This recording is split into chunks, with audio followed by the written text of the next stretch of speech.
Quelle est la loi de l'esprit de vie? Comment et où opère-t-elle?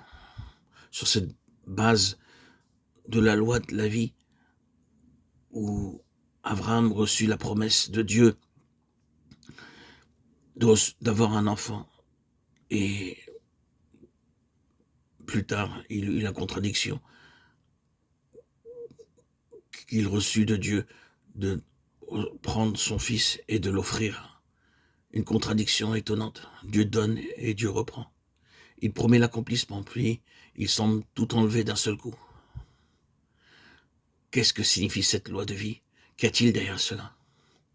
Je crois bien aimé que le cœur des choses ici, c'est que Dieu attire toujours à lui. Il veut que le cœur s'attache à lui et non aux choses.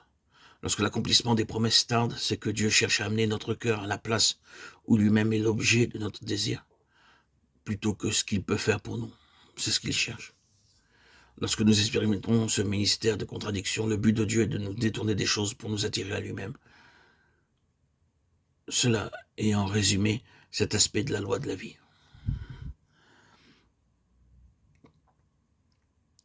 Sur cette base où du commencement à la fin, le Seigneur lui-même est tout. C'est le cœur de la question, que le Seigneur lui-même soit tout. Il demande à Abraham de quitter son pays, sa famille, la maison de son père. Sors, quitte tes ambitions.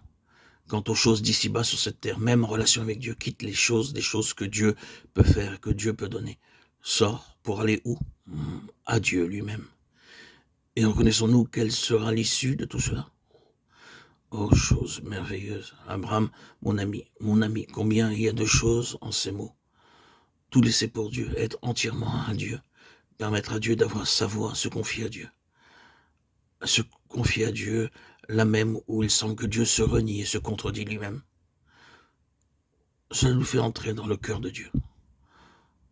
Mon ami, est-ce que c'est la vie? Est-ce entrer dans le cœur de Dieu? Est-ce que c'est le chemin de la vie? Si cela est dit de quelqu'un d'entre nous à la fin de la manière dont Dieu le dit d'Abraham, ce sera certainement la vie. C'est sûrement quelque chose à désirer, plus que toute autre chose. Si jamais nous arrivons, vous et moi, à cette place, nous dirons, c'est la vie en vérité. Cela vaut mieux que tout. Oui, la vie est sur la base de l'amour de Dieu. Que signifie être un ami de Dieu? Eh bien, c'est ce que nous avons vu. Ce n'est pas être un ami du monde, ni avoir l'amour de notre propre vie naturelle, de ses influences, de ses considérations, ni l'amour des ambitions, des projets et des succès dans les choses de Dieu. Ce n'est pas aimer ce que Dieu peut faire pour nous, c'est aimer Dieu lui-même. C'est tout.